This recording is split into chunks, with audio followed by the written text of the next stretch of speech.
So I just played my game of the year and I feel like more people need to play it. So here's my endgame review of The Alters. The Alters is a sci-fi survival RPG where you play as Yarn, a member of Project Dolly, a mining mission sent to explore a planet and mine a mysterious resource called rupidium. However, like all space missions, something went wrong and you wake up after having crashed onto the planet. You realize you need to find your crew and get to your base, however everything has gone wrong and you are the sole survivor. So it's up to you to survive while completing the mission you were sent to the planet for. Obviously you are just one person with one set of skills, so surviving on an unknown planet while trying to collect rupidium and reach the rescue location is impossible. So you do what any good space survivor would do, gather the rupidium, branch your memories and create alternate versions of yourself. Soon enough your base is full of other Yarns, all with their own memories, personalities and priorities. Now you have the crew you need to survive this planet. So what worked well and why did it make me feel like this is my game of the year? Let's start off with Yarn and his alternates. Coming into the game I knew of the alternate versions of Yarn, however I didn't expect them to be as well designed as they were. The whole idea of picking different points to branch off your memories to create specific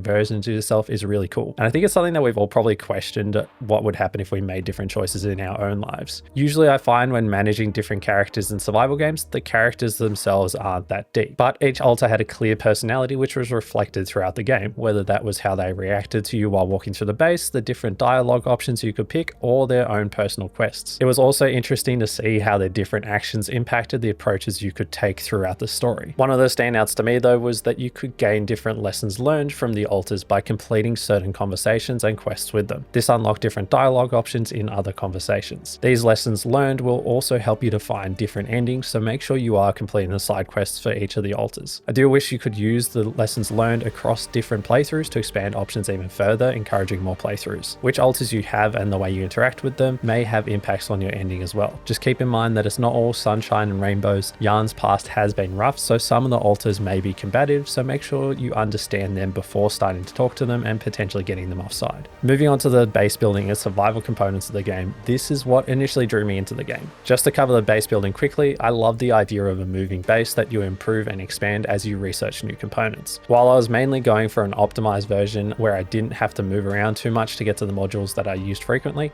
I really enjoyed being able to freely move the modules at any point in time. My biggest pet peeve in base building games is having to take something apart and rebuild it, so I love not having to spend time doing that. The crafting felt the same. I didn't feel like I was aimlessly having to craft different components to then make them into something else. You just gathered the raw materials needed and crafted the item. It's a nice shift that I've seen in some of the sci-fi survival games where there's not too many different resource types and you can just queue up the whole item instead of having to craft the individual components themselves to start with. This simplicity carried over to the resource gathering as well. You didn't have to make different types of mining outposts for every single resource type. You could research specific upgrades for non-metal or metal mining, but that still only added 2 different types. Resource gathering felt like a way to pass the time and to progress, but it wasn't a chore. I think it also helped being able to assign your alters to gather materials, but knowing you didn't have to craft new tools regularly for them to be able to do that. Everything about the survival crafting experience felt satisfying to me. There were some really nice quality of life features, as well such as having an uphold queue, meaning you didn't run out of repair kits, quality meals, or any of the other items that you needed regularly. I also really enjoyed that when an alter finished a specific assignment, they would send a notification asking if you wanted them to move to another assignment. It meant it felt like you weren't spending your time just managing them. The biggest standout, and this is me just being a bit of a survival and user interface nerd, is the user interface and all the different menus. You could pretty much manage your whole base from anywhere, either queuing up, crafting, researching, or different assignments for the alters. All the information was pretty easy to understand and manage as well. I think my favorite part was just how clean the interface was and everything had a purpose and didn't feel like clutter.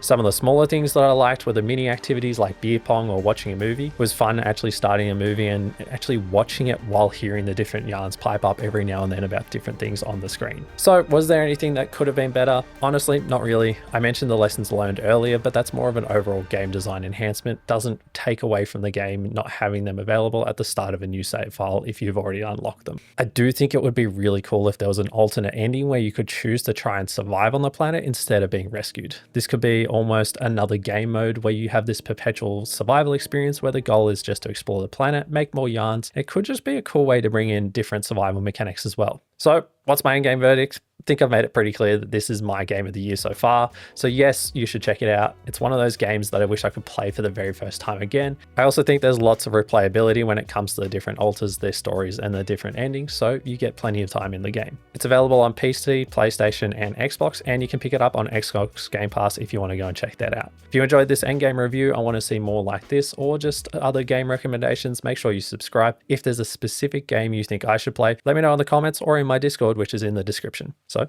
I hope to see you in the next video.